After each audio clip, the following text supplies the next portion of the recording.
Hi, Dan Hendrickson here with my newest book, Brandy, Dame of the Caribbean. It's book two in the Pirate Princess saga. Book one was Brandy, Ballad of a Pirate Princess. This is her second adventure. This is about the Pirate Princess of the Caribbean in pre-Civil War era down there in the Caribbean. She joined the abolitionists and she started helping them get runaway slaves into freedom in the Caribbean on the Maroons. This is the second book, and I'm going to read you a little teaser out of a chapter called For the Honor of Seafood. Brandy steps back as the man bows his head in shame and walks to his companion. Then she turns to the last ninja, holds out the katana, and drops it on the ground. She walks over and picks up her baton and says to the Empress with a sarcastic sneer, "I will not give you the privilege of seeing me wield my master swords on anyone but you." The jaded Empress jumps to her feet and screams, "Teso, destroy her!" Teso looks to Brandy, and then to the jaded Empress, and shakes his head in dismay. "This dishonorable display ends now, Kylie. It is yours and yours alone to destroy the disciple of High Priest Zhang Yang. No more ninja will aid you until you have proven your worth in personal combat with her."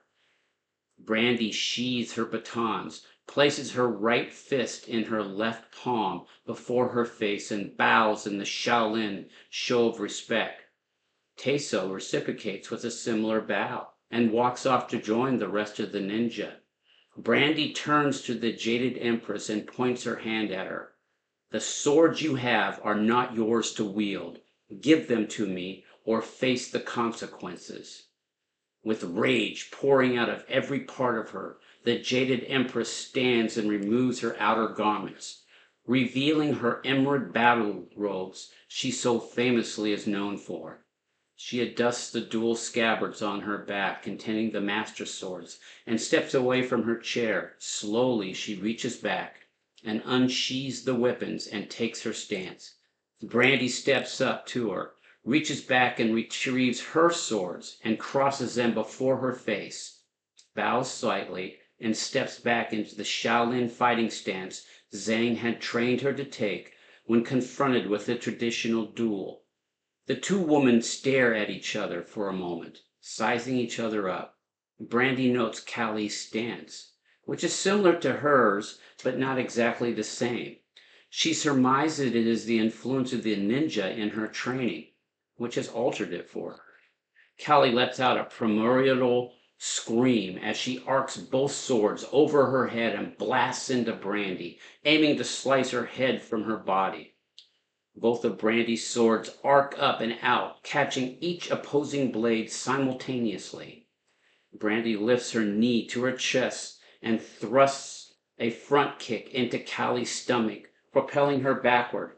Callie is quick to compensate and rolls backward into a somersault and jumps agilely to her feet, only to barely fend off a quick right-handed thrust from Brandy's blade.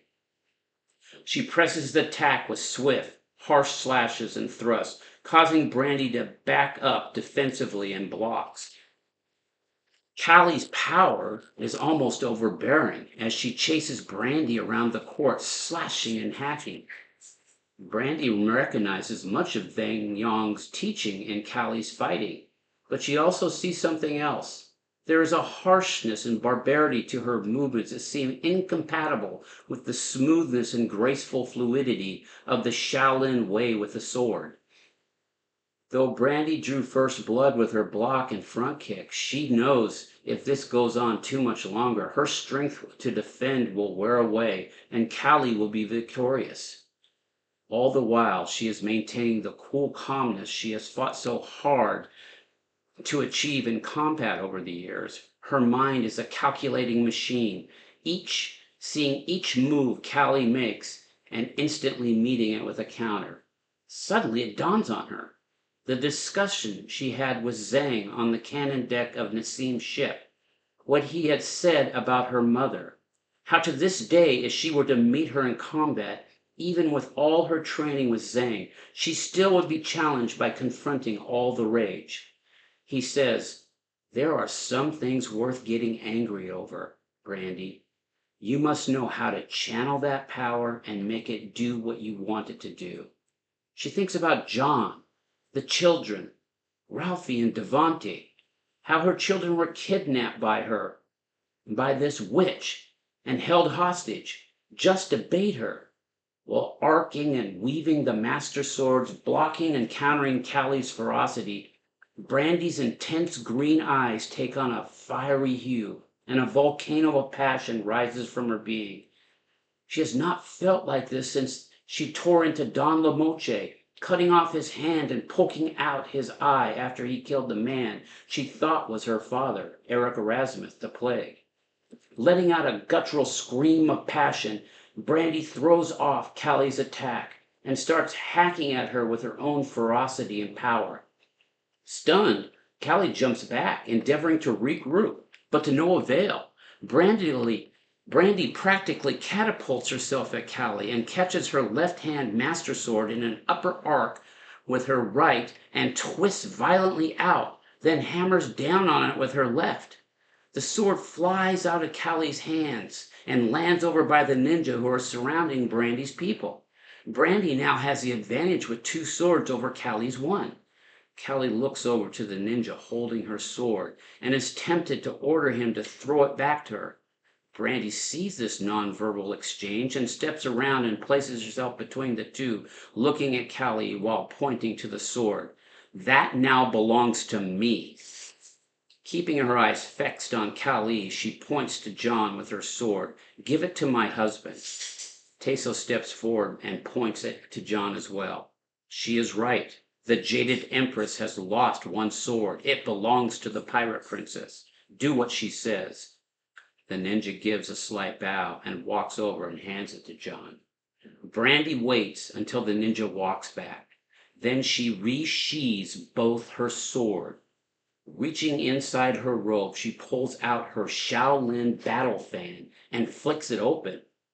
I want to make the rest of this fight fair, jaded empress. I will now honor my Sifu and meet you with his finest teachings. Callie glares back incredulously. You have lost your mind, pirate princess. I tore up that stupid fan my uncle gave me to train with and left the pieces all over his unconscious body.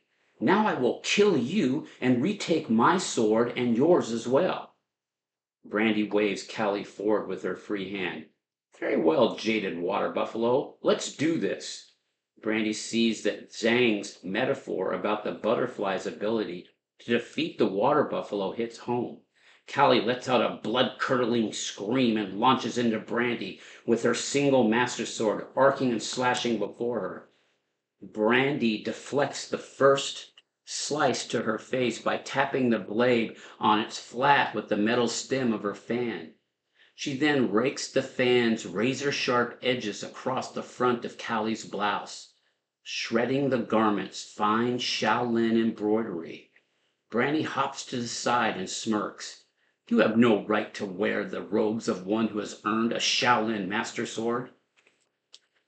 There's a brief look at my newest book, Brandy, Dame of the Caribbean. You can get it at Amazon.com or you can find it right here on my website, DannyHendrickson.com. Remember, the fun is in the journey. Enjoy the journey. Thank you.